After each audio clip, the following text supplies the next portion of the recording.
নমস্কার। এখন আপনাদের সামনে তুলা রাশি নিয়ে একটু আলোচনা করি।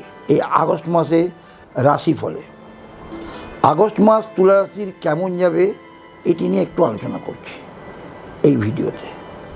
প্রথমত, আগস্ট মাস তুলা রাশির জন্য মানুষদের কাছে খুব একটা সুফল লাভ করতে দেয় না, কারণ আগস্ট মাসে তুলা রাশিতে রবি ওখানে প্রায় নিচস্থর দিকে চলে যায়, প্রায়, এবং রবি ওখানে ইনঅ্যাক্টিভ থাকে, যার ফলে রবির কাছ থেকে কোনো কিছু পাওয়ার আশা আপনাকে ছাড়তে হবে।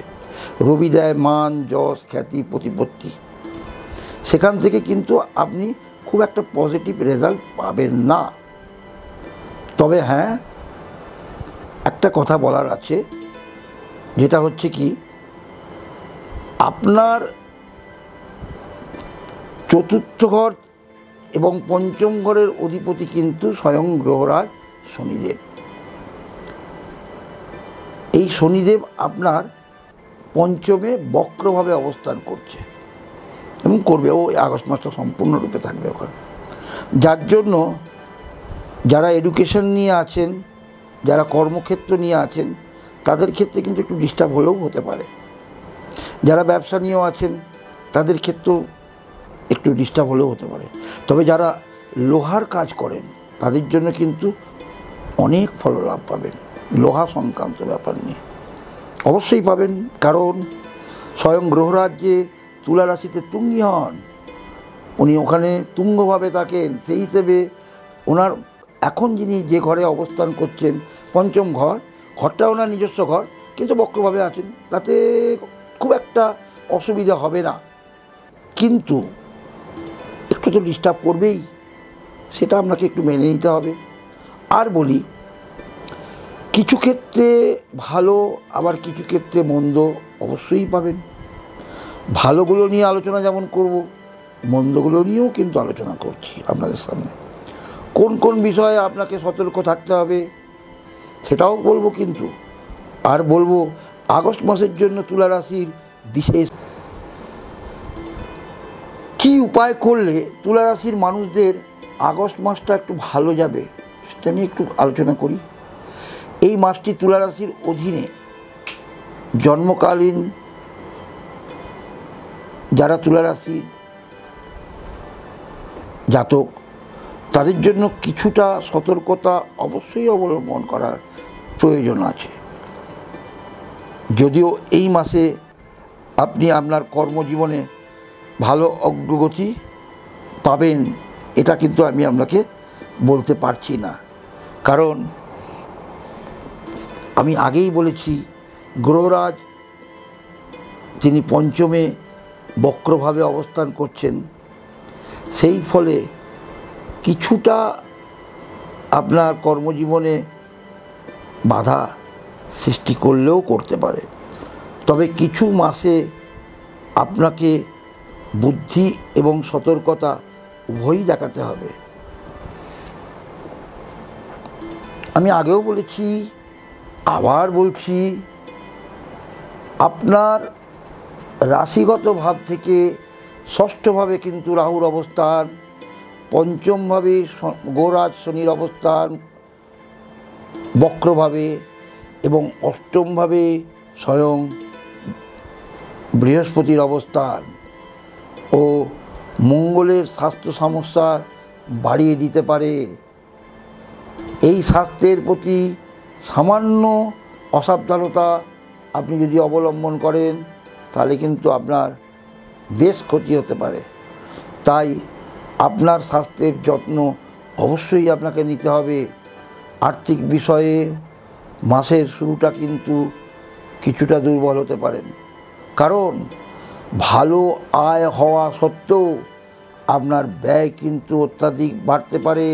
কারণ আপনার ষষ্ঠে যেমন রাহুর অবস্থান, তেমনি দ্বাদশ ঘরে কিন্তু কেতুর অবস্থান গুপ্তভাবে আপনাকে ব্যয় বাড়িয়ে দিতে পারে। আপনার কপালে চিন্তার রেখা অবশ্যই ফেলতে পারে দ্বাদশ ঘরে কেতু। তাই আপনাকে আপনার অর্থ ব্যবস্থাপনার দিকেও মনোসংযোগ দিতে হবে।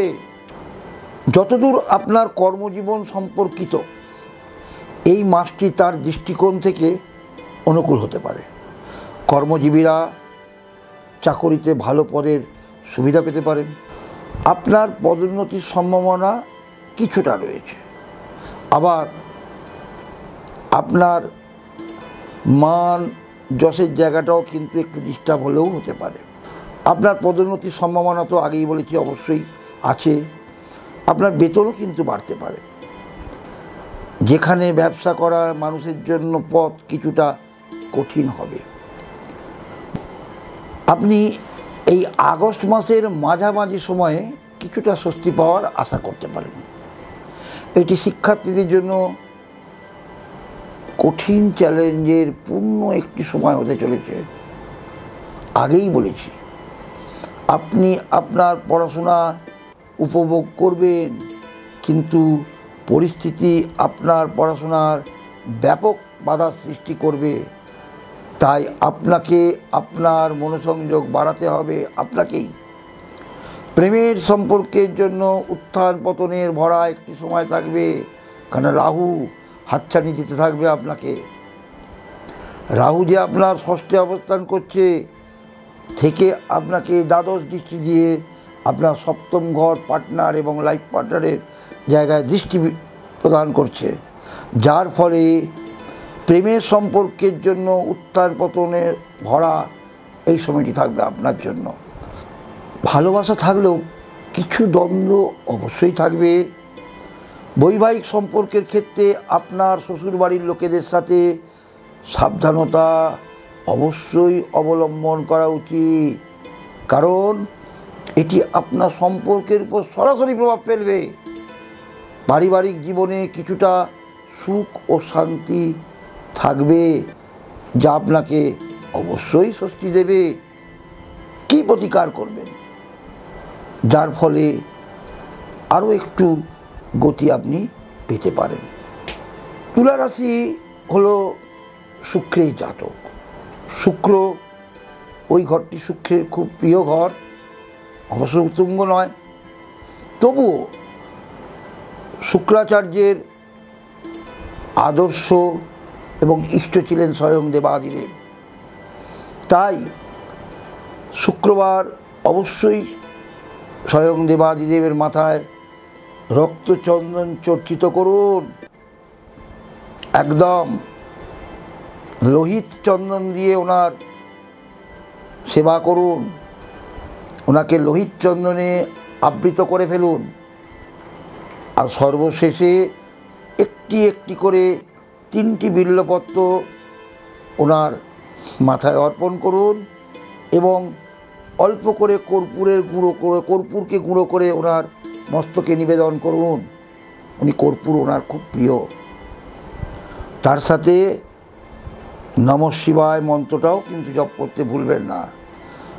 আর সর্বশেষে শুক্রবার আপনার অর্চনার সর্বশেষে কর্পূর জ্বালিয়ে শুক্রের উদ্দেশ্যে এবং দেবাদিদেবকে স্মরণ করে আপনি কর্পূরাদি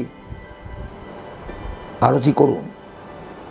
তাতে দেখবেন আপনার রাগ অনেকটা প্রশমিত হয়েছে এবং কর্মক্ষেত্রেও আপনি অনেকটা সুফল পাবেন।